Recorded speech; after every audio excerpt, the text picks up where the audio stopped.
नमस्कार, आप देख रहे हैं स्टार क्विक न्यूज और आज हम चर्चा करेंगे कि पटेल को छोड़कर महात्मा गांधी ने नेहरू को पीएम क्यों बनवाया था। देखिए, अगर महात्मा गांधी ने कांग्रेस की अंदरूनी राजनीति में हस्तक्षेप न किया होता तो सरदार वल्लभ भाई पटेल पहले भारतीय सरकार के अंतरिम प्रधानमंत्री होते। जिस समय आजादी मिली, पटेल 71 साल के थे, जबकि नेहरू सिर्फ 56 साल के थे। देश उस वक्त नाजुक दौर से गुजर रहा था। जिन्ना पाकिस्तान की जिद पर अड़े हुए थे, वहीं ब्रिटानी हुकूमत ने कांग्रेस को अंतरिम सरकार बनाने के लिए आमंत्रित किया था। कांग्रेस चाहती थी कि देश की कमान पटेल के हाथों में सौंपी जाए, क्योंकि वे जिन्ना से बेहतर मोलभाव कर सकते थे। लेकिन गांधी जी ने नेहरू को ही चुना। डॉक्टर राजेंद्र प्रसाद जैसे कुछ कांग्रेस नेताओं ने जरूर खुलकर कहा कि गांधी जी ने ग्लैमर्स नेहरू के लिए अपने साथी का बलिदान कर दिया, लेकिन ज्यादातर कांग्रेसी खामोश रहे। अब सवाल यह था कि बापू ने देश की बागडोर संभालने के लिए नेहरू को ही क्यों चुना। आजादी के 77 साल बाद भी भारत में यह सवाल आज भी चर्चा में रहता है। इसका कारण तलाशने के लिए हमें ब्रिटिश राज के अंतिम सालों की राजनीति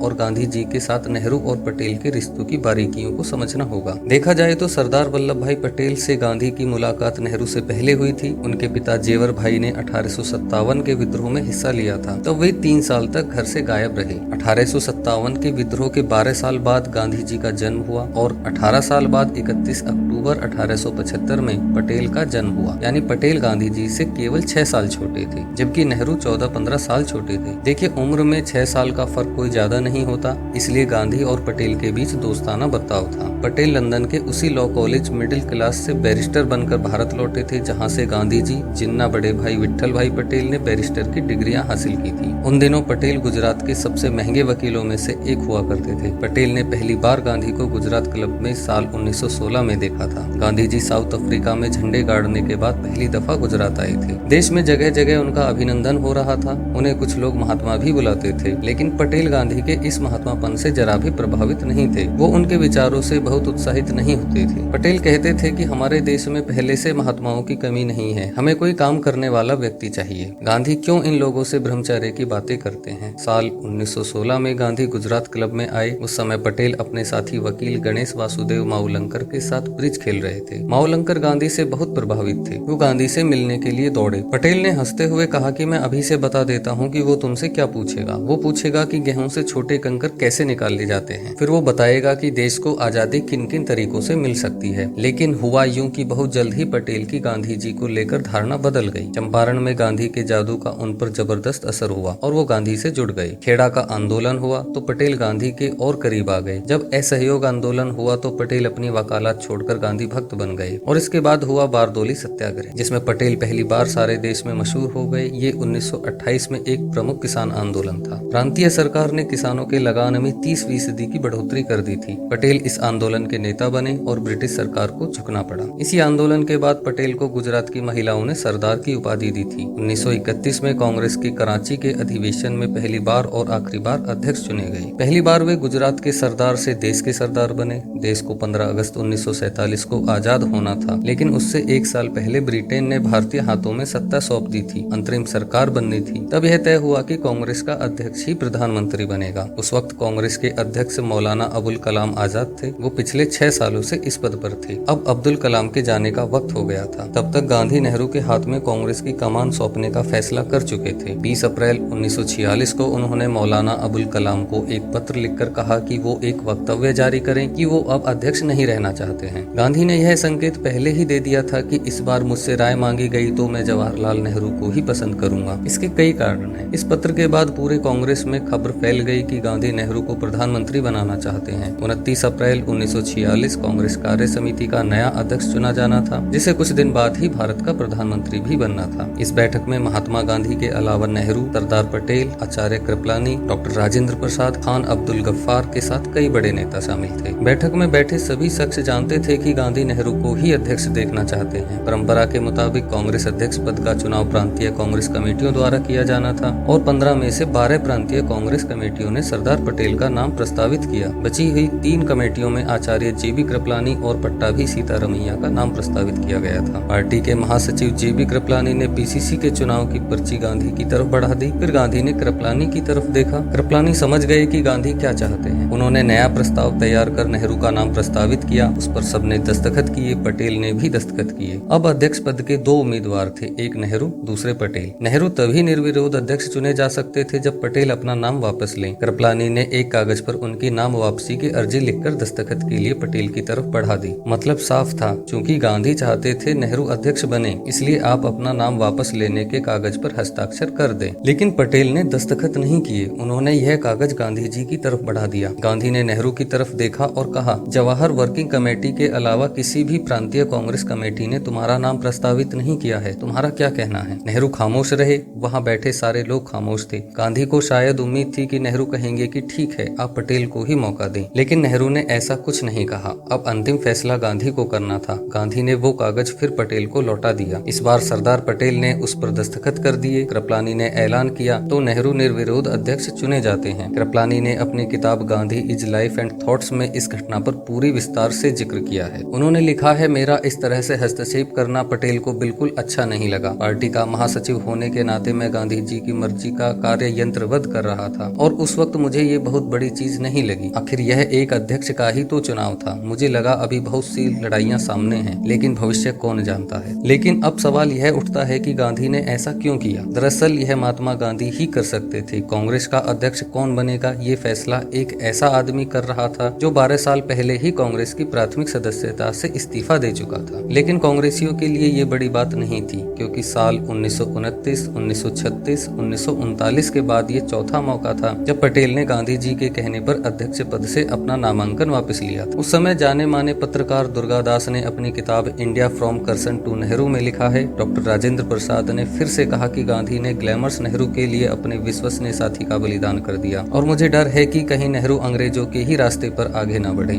डॉक्टर राजेंद्र प्रसाद की यह प्रतिक्रिया जब गांधी जी को पता चली तो वो हंसते और राजेंद्र की सराहना करते और कहा कि नेहरू आने वाली ढेर सारी समस्याओं का समाधान करने के लिए खुद को तैयार कर चुके हैं। तो सवाल है कि इतने विरोधों के बावजूद गांधी जी ने पटेल की जगह नेहरू को ही क्यों चुना? जैसा कि गांधी ने कहा था कि उनके पास इसकी कई वजह हैं, लेकिन वह वजह न किसी ने पूछी और न ही उन्होंने बताई। कांग्रेस के किसी भी सदस्य में इतनी हिम्मत नहीं थी कि वो महात्मा गांधी से पूछे कि पटेल जैसे योग्य नेता को छोड़कर नेहरू को अध्यक्ष क्यों बना दिया। सबको पता था कि पटेल का अस्तित्व बहुत मजबूत है। वो जिन्ना जैसे लोगों से उन्हीं की जुबान में मोलभाव अच्छे से कर सकते हैं। उनसे जब पत्रकार दुर्गादास ने यह सवाल पूछा तो गांधी ने माना कि बतौर कांग्रेस अध्यक्ष पटेल एक बेहतर नेगोशिएटर और ऑर्गेनाइजर हो सकते हैं, लेकिन उनको लगता है कि नेहरू को सरकार का नेतृत्व करना चाहिए। जब दुर्गादास ने गांधी जी से पूछा कि आप यह गुण पटेल में क्यों नहीं देखते हैं, गांधी ने हंसते हुए कहा, जवाहर हमारे कैंप में अकेला अंग्रेज है। और गांधी को लगा कि दुर्गादास उनके जवाब से संतुष्ट नहीं है। उन्होंने कहा, जवाहर दूसरे नंबर पर आने के लिए कभी तैयार नहीं होंगे और वो अंतर्राष्ट्रीय विषयों को पटेल के मुकाबले अच्छे से समझेंगे। वो इसमें अच्छी भूमिका निभा सकते हैं। ये दोनों सरकारी बैलगाड़ी को खींचने के लिए दो बैल हैं। इसमें अंतर्राष्ट्रीय कार्यों के लिए नेहरू और राष्ट्र के कार्यों के लिए पटेल होंगे।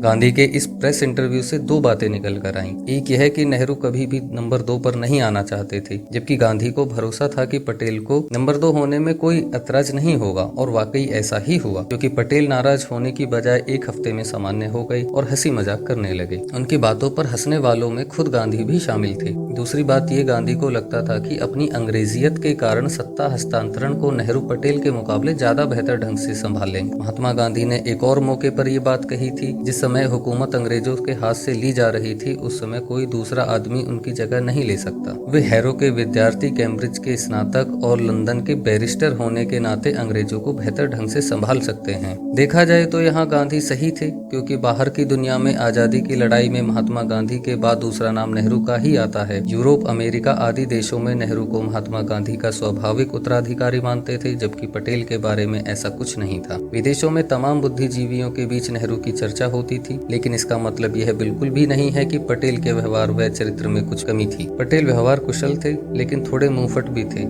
दिल के अच्छे और हिसाब किताब रखने में माहिर थे। नेहरू जोड़ तोड़ में बिल्कुल भी ठीक नहीं थे। पटेल कांग्रेस में अलग थलग रहने वाले नेता थे। वह जेल में भी लोगों से गपशप करने की जगह डिस्कवरी ऑफ द इंडिया जैसी किताबों को लिखते थे। उनकी अभिजातीय वर्ग की अपनी एक अलग दुनिया थी। वहीं वह राजनीतिक तंत्र का हर पुर्जा पहचानते थे, जोड़ तोड़ करने में माहिर थे।